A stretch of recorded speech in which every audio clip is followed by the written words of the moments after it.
T'es un mec sympa, mais ça ne va pas coller entre nous. Alors pour les hommes célibataires, c'est probablement l'une des phrases les plus agaçantes qui soit dans le monde des rencontres amoureuses.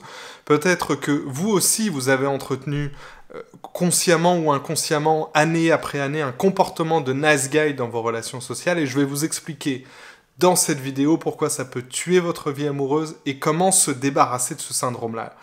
Et c'est vrai qu'au premier abord, le nice guy, on se dit qu'il est gentil. Tout le monde l'aime bien.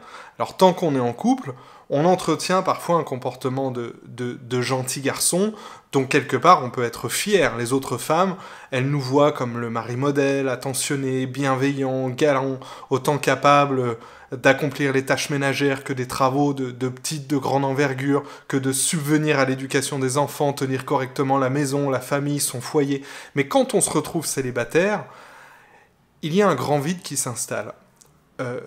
On peut essayer de préserver ce côté gentil garçon en croyant que c'est ça la clé pour trouver une nouvelle belle relation et que de toute façon on se dit bon bah voilà, moi je me sens pas capable de changer, c'est dans ma nature profonde, c'est comme ça, mais derrière on enchaîne des échecs. Et c'est vraiment paradoxal parce que le nice guy, il reçoit quand même souvent de bons feedbacks de la part des femmes qui lui disent non mais toi c'est pas normal que tu sois encore célibataire, t'as tout pour plaire.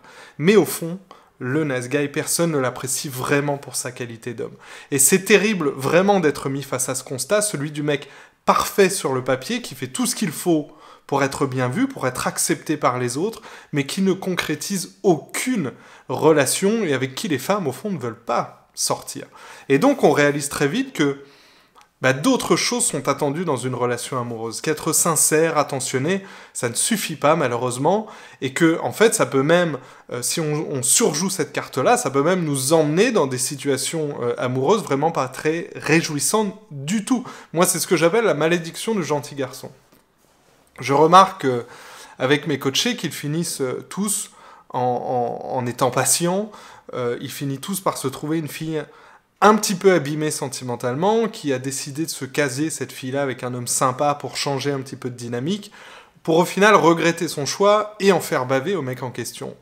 Comme le nice guy, lui, il se biberonne à l'approbation féminine pour remplir justement son vide intérieur, on va y venir, et il se laisse faire, il ne dit rien, il ne pose jamais de limite, il encaisse, il souffre en silence dans la relation toxique. Et au fond, il faut bien comprendre que ce n'est pas sa gentillesse qui pose problème. Beaucoup d'hommes se mettent à penser que voilà, gentillesse rime avec faiblesse. Mais pas du tout. Vous ne passez pas au second plan avec les femmes parce que vous êtes gentil. Vous passez au second plan parce que vous ne vous aimez pas assez. Un nice guy n'est pas juste un mec sympa. Hein. C'est surtout, le nice guy, un mec qui n'ose pas s'affirmer, qui ne sait pas poser des limites et qui n'ose pas dire non quand c'est nécessaire. C'est quelqu'un qui n'a pas assez confiance en lui pour montrer sa personnalité aux autres, les bons comme les mauvais côtés. Et par-dessus tout, c'est bien ça le pire, le nice guy, il pense devoir gagner l'amour d'une femme pour être avec elle, en faisant plein de choses, en se pliant en douze, en se montrant comme ci, comme ça, au lieu finalement de cultiver la croyance qu'il est digne d'être aimé tel qu'il est intrinsèquement. Le vrai problème du gentil garçon, au fond, c'est qu'il réagit avec de la peur quand une fille s'intéresse à lui.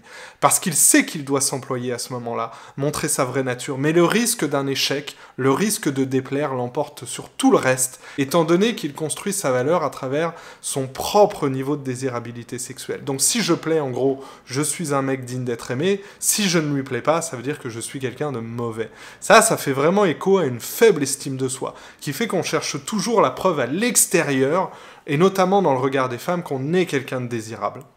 On a besoin, en fait, que les femmes nous en apportent la preuve en acceptant de coucher avec nous. Et donc, le nice guy, même si ça ne marche pas, il préfère creuser dans la gentillesse, être attentionné, sincère, et miser là-dessus pour espérer avoir des relations sexuelles avec la fille, parce qu'au fond, ça c'est facile pour lui, ça ne demande aucun effort, il sait le faire.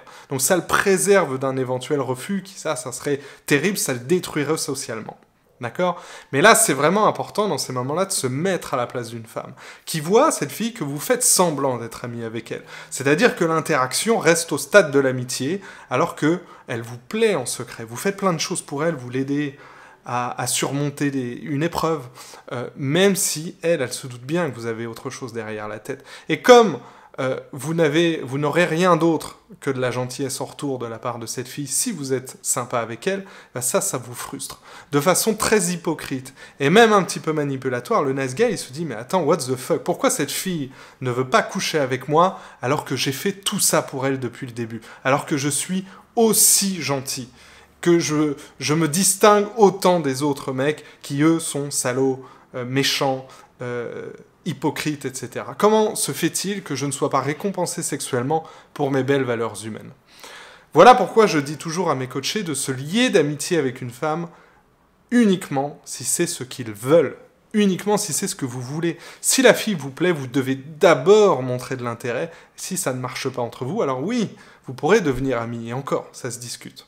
Alors soyons clairs, moi j'ai beaucoup de compassion pour le nice guy, parce que d'abord, j'en étais un, parce que beaucoup de mes clients sont concernés par ce syndrome, mais je veux vous rassurer quand même, c'est pas vous le problème de façon intrinsèque, c'est pas votre faute si vous êtes comme ça, c'est juste une mauvaise manière de fonctionner que vous avez apprise il y a longtemps et qui perdure encore et encore dans vos relations.